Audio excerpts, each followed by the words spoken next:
O Via Justiça de hoje é a influência do Código de Direito Canônico no sistema jurídico brasileiro. Participam do programa o juiz José Adalberto Coelho, da comarca de Dores do Indaiá, e o padre Mário Sérgio Bittencourt de Carvalho, presidente do Tribunal Eclesiástico de Belo Horizonte. Padre Mário Sérgio, o doutor Adalberto falava do Código Penal que passou a vigorar em 1983. Por que houve necessidade de mudança? O código surgiu na Idade Média. Bom, o nosso código, primeiro, ele é datado de 1917. De 1917 durou até 1983, quando o Papa João Paulo II promoveu então a sua reforma. A reforma foi exatamente uma adaptação aos tempos modernos. Dos antigos 2.414 cânones, passamos a 1.752. São 662 cânones a menos, dando uma certa leveza, uma tranquilidade e adaptando situações para os nossos tempos. Quer dizer, só para entender melhor, o primeiro código que o senhor falou foi em 1917. 1917. Agora, o direito canônico é que é da Idade Média. O direito canônico anterior. Não é isso? O código já organizado e colocado como código, 1917. Até uma primeira tentativa de compilação, o decreto Graciani, Sim. que é dos tempos medievais ainda. Que era o que funcionava como um direito canônico, mais ou menos. Gostaria que o senhor falasse, doutor Adalberto, a relação do direito canônico com o direito civil brasileiro.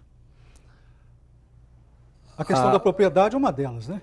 Muito interessante no direito canônico, porque o Código Canônico atual, ele pode ser resumido como um misto ou uma soma de Constituição, de Código Civil e de Código Penal, porque nós temos tudo isso dentro dele.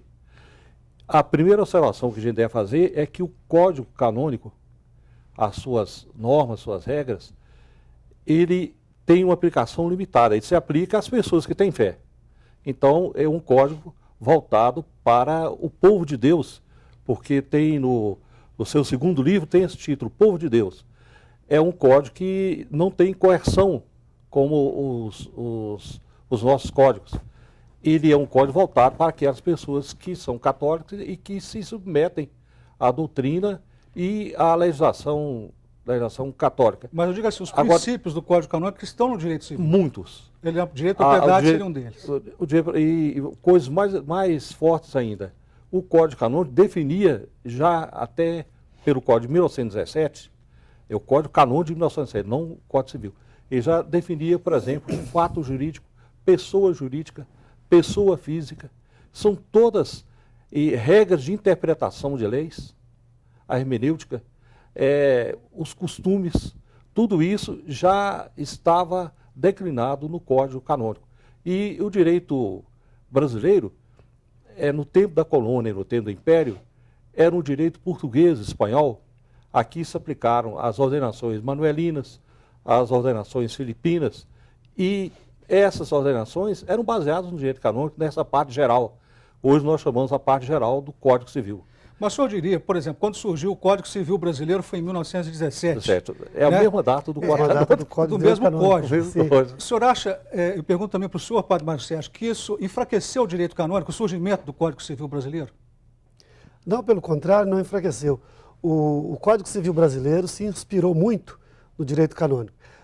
Posteriormente, com a separação de Igreja e Estado, o Código de Direito Canônico se fortaleceu, porque até então o que o Estado supria com a separação, agora a Igreja vai ter que suprir por conta própria, então fortaleceu. Teve que melhorar as suas leis e buscar este entendimento. Pelo contrário, ele fortaleceu sim, ao invés de perder com isso. Até nesse sentido, é bom lembrar também que o casamento no Brasil, durante a colônia e o Império, o casamento que existia era o casamento religioso só.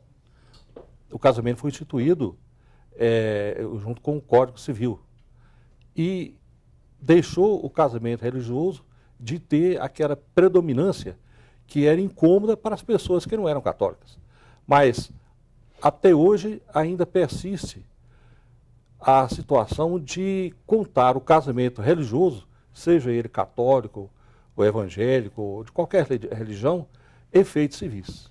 E a igreja registrava, só a igreja que registrava nascimento e casamento. Não é isso? Nascimento e casamento. E isso é bastante importante, porque quando a igreja toma este sentido cartorial, todos esses documentos da igreja são aceitos até hoje pela documentação civil. A lei civil acolhe os registros religiosos. Os arquivos das arquidioceses devem ser grandes, né? Sim, são muito grandes, né? São muito grandes, importantes. Hoje, fonte de pesquisa para muitos mestrados, doutorados, e continuam valendo como documentos que identificam a pessoa e que, sobretudo, marcam datas. Havia diferenças entre datas de nascimento, data de registro.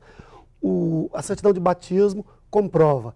Nasceu nesta data, foi batizado nesta data, o cartório civil aceita, a lei civil aceita essa datação como real e como documento. Doutor Adalberto, quais os princípios do direito canônico em relação ao processo de inquérito recepcionados pelo direito processual penal brasileiro? O princípio básico é a possibilidade de haver defesa.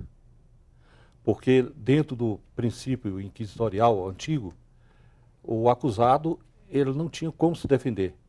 O Código Canônico introduziu essa possibilidade e isso foi, de certa forma, transferido para o nosso Código Penal. O nosso Código prevê defesa em qualquer situação. E até a nossa Constituição prevê a possibilidade de defesa do acusado em qualquer situação, em qualquer crime, em qualquer situação. E assim o Código Canônico, criando o inquérito, que para termos práticos foi um grande feito, criou o inquérito.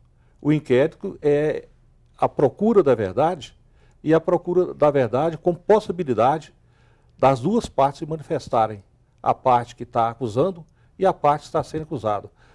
E isto no âmbito do direito penal. Então, de uma certa forma, ele privilegiou a legítima defesa? A legítima defesa. Possibilitou se arguir-se a legítima defesa. O Via Justiça faz agora mais um rápido intervalo e voltamos em seguida com o bloco final do programa.